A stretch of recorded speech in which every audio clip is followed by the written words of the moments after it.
We watched the Jet game last night, and everybody came away with the same feelings. Number one, they're completely undisciplined, and they have Greg Williams mentality. That's the idiocy of, like, we're tougher than they are. We have to play harder than they are. We got to go faster than they are. And it's like the Jerry Glanville way of coaching your team.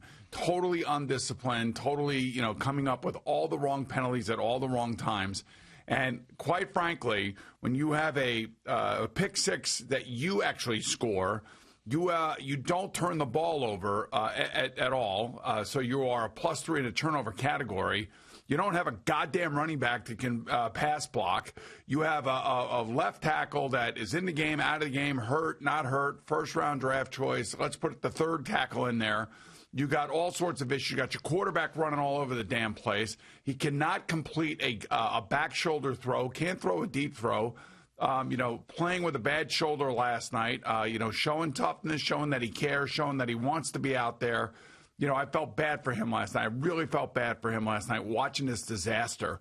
This running touchdown that he runs is basically catches everybody's fancy on Twitter, from LeBron James to Patrick Mahomes and everybody in between. And it really took all of our breaths away. But it happens because the damn running back can't figure out who to block. Right. I mean, and this is the crap that I'm talking about. Yeah, like, right. You're playing with people that don't know what they're doing. And I'm telling you, I've been in this situation. And when you're in that situation as a quarterback, and thank God he's 23 years old and he can run. When you're 37 years old and you got to go out there and do that, it is just an absolute mosh pit of just mistakes. And that's exactly what this turned out to be. And I just, the undisciplined nature of this football team comes back to two people. One, the head coach, first and foremost, and two, the defensive coordinator. Because when you have these stupid penalties, these roughing the passer penalties, the after the whistle, unsportsmanlike conduct penalties, they are turnovers because you are now giving the other team a first down. And the Quinnen Williams thing happens. But, man, they had the game won right there. Yep. The game could have been won right there. Now, some will say, why didn't they go for it on fourth, a half a yard? I'll tell you why. Because he doesn't trust his offense to actually do anything right.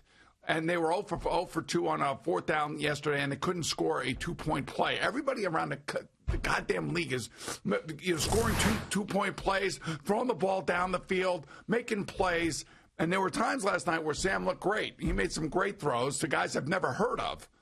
Guys I've never heard of are running around the field, and then we have another guy blowing out a hamstring. There's no defensive backs on his team.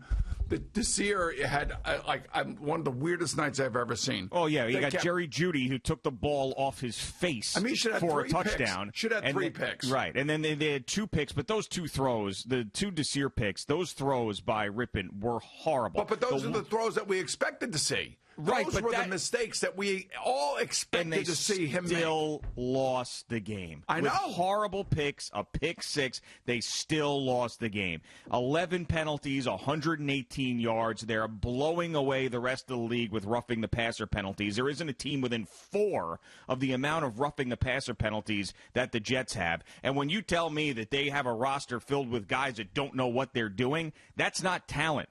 That's coaching is what that is. And to lose to this team when you actually got a little bit of juice in the game and momentum from that Sam Darnold run that should have never happened because a guy came free in a blitz and totally unblocked, and you still lost this game, and you're driving down the field in order you could take the lead with a field goal and a 4th and 3, bang, sack. And then right after that, you could still have a chance to get the ball back. But no, here's Melvin Gordon bouncing off of people like a pinball machine for a touchdown run over 40 yards because the Jets packed it in at that point. It's pathetic. It really is. This might have been, honestly, after all the blowout losses, forget about that. Those are some decent teams that they played.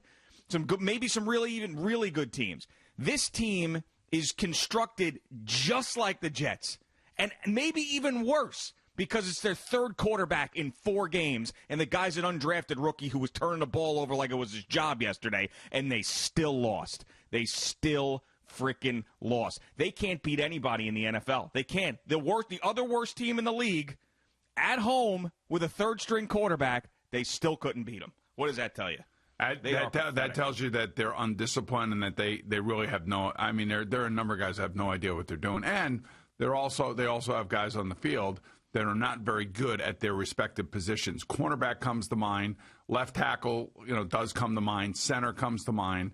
Although, McGovern was okay last night. But the point is that this is a roster bare of talent. It's an undisciplined roster. It reflects its coaching staff. And I feel bad for Sam. I really do. I mean, they're in the midst of ruining the kid. And the kid wants to play. He gets thrown down on his shoulder. And Troy, I thought, perfectly on this particular situation, put it all on Sam Darnold.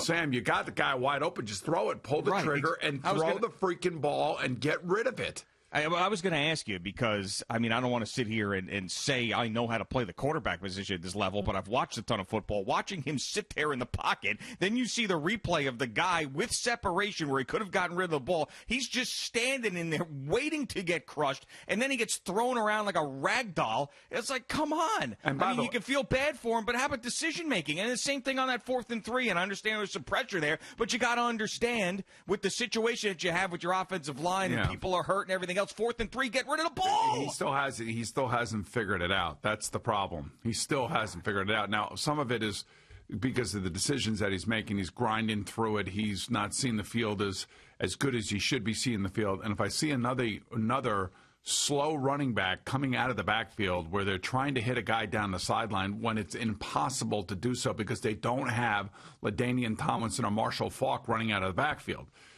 This is like you have a 37-year-old Frank Gore running down the sideline. Okay, I love Frank Gore. I will never, ever say a disrespectful thing about him, but he's not a guy that you want to try to jam the ball in down the sideline against a linebacker. He's just not who he is. And why is Adam calling those plays? I'm like, this is one of the main criticisms of him is because he doesn't adjust. And I know he's got nothing. I understand that. But this is the exact example that you just gave, is he doesn't adjust to what little that he has. So he's still trying to jam these plays down this offense's throat that is incapable of doing anything with it. And that's the number one thing that people ask of a coach, is to not be so stubborn that he just tries to force his ideology and offense and whatever down a team's throat, is to look at the roster and say, all right, here's a strength, here's a weakness. Here's a strength, here's a weakness. And now I'm going to try my best with what I have to be able to put out a competitive effort. And the only reason they were competitive last night was not the way they played. It's because the Broncos are that bad. How can you could win the turnover battle against a third-string quarterback and have a pick six at home and still lose to that team? The Broncos actually almost played like the Jets played last week in Indianapolis. Almost as bad. And still won the game. And still won the game. And not only just won the game, won the game going away. You can't tell me the Jets didn't care. On that Melvin Gordon touchdown run, they were done. They were done. Because once that sack happened on that 4th and 3, and then the Broncos got the ball, and the Jets could have still gotten the ball back, and it would have taken a lot for them to get a field goal. I get it. But they were done. All those missed tackles. Really, the Broncos at that point, they wanted to win the game. The Jets didn't. The killer penalty was the Quinnen Williams penalty. Sure, right. The roughing the passer up around the face mask. Just it's just if it can go wrong, it's going to go wrong for the Jets. And even when they were making plays last night, it's like you feel like, all right, they got the momentum. Things are going. And I wonder if Adam had it all to do it over again at 4th and a half a foot or half a yard, whatever it was, foot and a half. I wonder if he, regrets not going for it or just taking a lead. But I think he took the lead because he felt like his defense now had just taken over the game. Sure. And they had gotten, Brett Rippon to start making mistakes, and he was making mistakes. But then, that kid looked more at ease than Sam did the entire game. Even when he threw interceptions, he went back out and he just kept chucking it. And by the way, you know who's calling plays, right? Calling plays for the Broncos. Yeah, Pat Shurmur. Yeah, right. Well, that team's terrible, so let's not act like Pat Shurmur's kicking ass out there. I know, but what I'm saying is that, if the Jets, and the Jets did this last year, if the Jets played a game with their third-string quarterback, they had no chance, absolutely no chance. They were awful with their third-string quarterback. Man, an NFL team just went into a game with a third-string quarterback who had never, ever started a game before. it was actually a pretty, they obviously showed you how good he was at Boise State and the records that he holds and things of that nature. But I mean, it is such a pathetic, undisciplined performance is what it was. Yeah, it was completely undisciplined, and I swear to God, it's on the coaches. It's on sure. And Greg Williams can bluster all he wants and scream all he wants, and this is the way he coaches. He coaches, to the Neanderthal of the player, because all of us as players have that Neanderthal in us. So that's who he's coaching to, trying to get that player to come out to play a physical brand of football, an emotional brand of football, to go 100 miles an hour, and we'll live with the penalties, but I just want you to give me effort, and it's all about that. And with no fans in the stands, I'm sure that, they're also trying to manufacture as much emotion as they possibly can. And it's meathead football is what it is. It's totally meathead football. Yeah, hashtag Meathead football. That's exactly what it is. The issue is, too, if you fire Adam Gase during the season, that's your head coach the rest of the They're way. not firing him. I keep telling you that. Everybody keeps saying, you got to fire him, you got to fire him, you got to fire him. They're not going to fire him. So well, stop. They may fire him at the end of the year if it continues this way. They're not going to win a game. All I right. mean, and you just said how undisciplined they are, and they fell at the coach's feet and all of that stuff.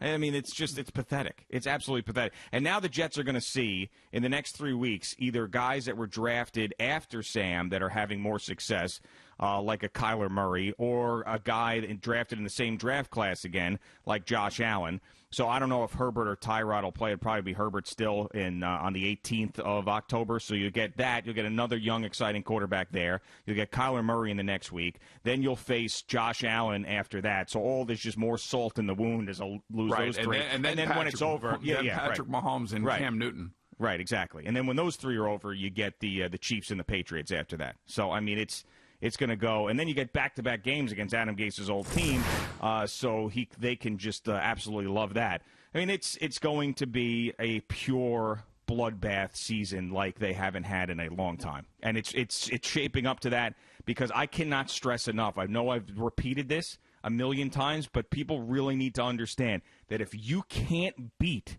the Denver Broncos in your building, regardless if there's fans or not, in your building on a short week with a third-string undrafted quarterback who throws 3 interceptions, one of which is a pick 6. If you can't win that game, you can't beat anybody in the NFL. Nobody. Backup quarterback, starting quarterback. Team decimated by I mean, the Chiefs could play with blindfolds on and beat the Jets by 50 points. You're not going to win a game. You're not. I'll tell you, they had that Monday night game against New England. Oh, my God. I mean, oh, man.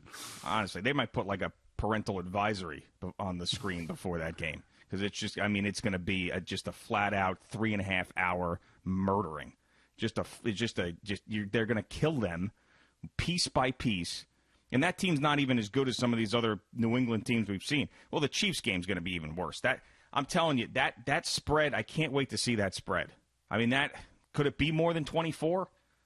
Maybe 24.5, somewhere in there. I don't know. I can't wait to see it. I mean, you know what? It's just 0-7. I fully expected them to win last night. Fully expected them to win. Yeah. Really, honestly. And then, of course, Meathead football takes over, and you got guys that don't know what they're doing. You have guys that are committing penalties.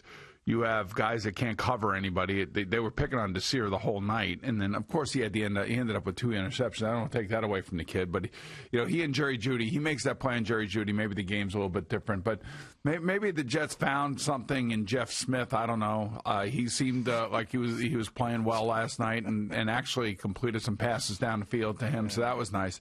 But I mean, like, a 2-point play that made absolutely no sense. They tried to throw these backfield wheels down the sideline with players that just, in practice it probably looks great. But in reality, at full speed, going 100 miles an hour, and the other team, playing defense and trying to stop it, they don't have that personnel to be able to do it. I mean, this is about as bad as it gets, man, especially when you're +3 in the turnover category. But what nullifies all of that are the stupid penalties. Are the absolute undisciplined penalties, man. And it's going to get worse because you hear after every one of these games, like, oh, you got to look yourself in the mirror. You got to figure it out. You know, you can go one or two ways. You can go completely in the tank. You can fight and this and that. Eventually, in that locker room, that's just going to fizzle out, especially if they can't win a game like this. Look, I've been on a team like this, man, and this is it really, I mean, there's not much that the players can say other than what they are saying. Well, and I know it rings hollow. I get it. To all the fans, it rings hollow. To, you know, other teams around the league, it may ring hollow, but you really have no choice but to, as Adam Gase aptly put out last week, you know, I got to go to work. There's nothing else that I can do other than to go to work. And it may not be. If you don't know what you're doing when you go to work, then you're doing more harm than good. Well, I mean, you said it yourself. Like, listen, I get it. I understand why they're not going to fire him during the season if they're not. It might get so bad, and they might lose 65-0 against the Kansas City Chiefs. Those things it might get possible. so bad. Definitely it might possible. get so bad that they have to. But you said it yourself. I mean, think about undisciplined football, guys not knowing what they're doing, drawing up plays that doesn't work with the roster that they have. The quarterback is being ruined. I mean, you're basically building a case for getting rid of the guy immediately without really saying it. Now, the only reason he's going to stick around is because he's got a relationship with the general manager, and the owner is still in love with him for some reason because he doesn't really know what's going on in the game of football either. So that's why he's going to stay. Does he deserve to stay? No, not after that. Seriously, he does not after that. And it's just going to get worse and worse and worse because unless there's something that I don't see or there's some miracle that goes on, I don't think they can beat anybody in the NFL. I really don't believe that they can. Because if you can't find a way to win that game last night, who are you beating and how? It's impossible. You can't beat anybody. You can't. You don't have the faculties, talent, roster, coaching acumen, anything. You don't have anything to beat anybody in the NFL.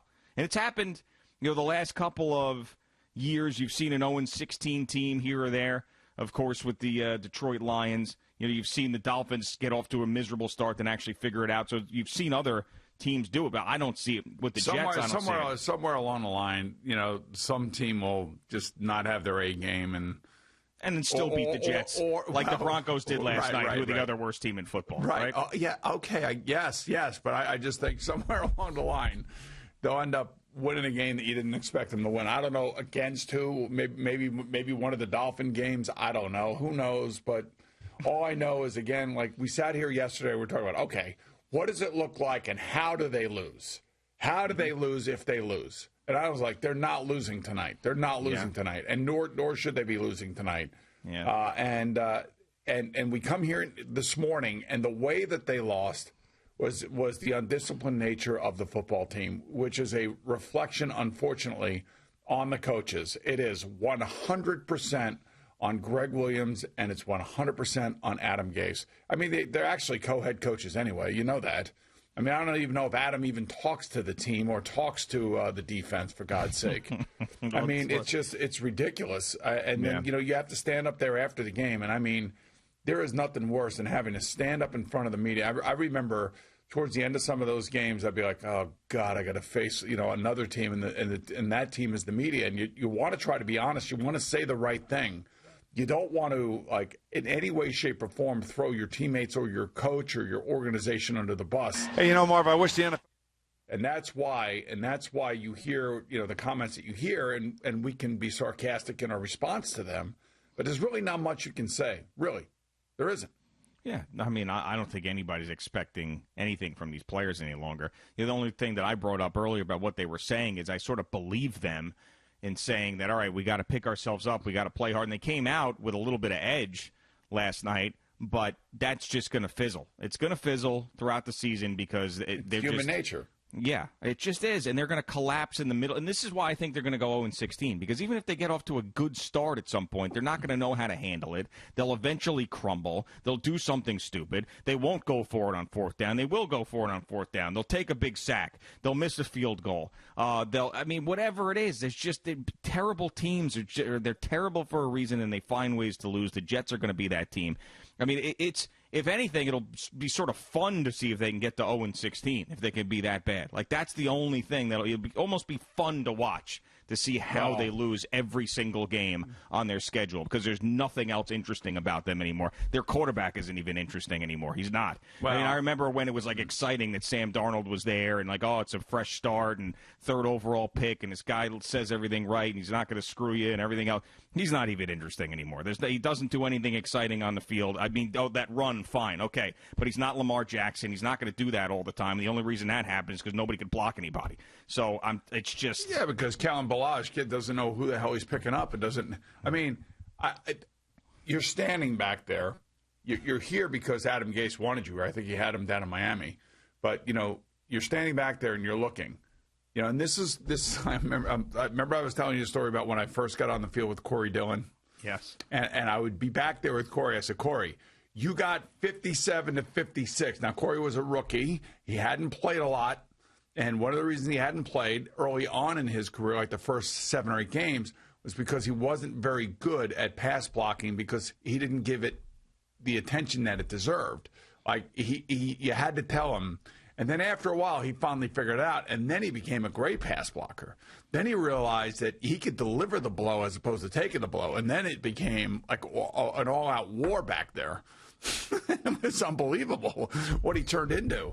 But I remember, just because it was about self-preservation at that point in my career, I would say to the guy, look, you got 57 to 58. Make sure that they don't turn and run and come and then blitz, because they'll do that to you. Because they know that you're a rookie, they know that you're going to be in a hurry to go do something. You can't be indecisive.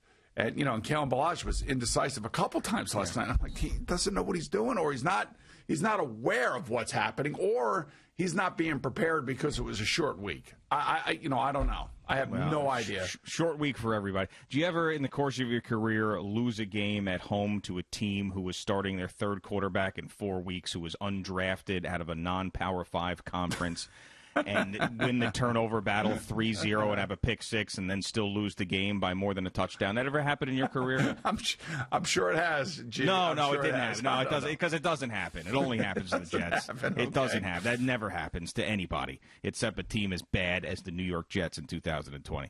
Thank you for watching. Please like, comment, and subscribe. And don't forget to hit the red bell so you're notified when we have new content.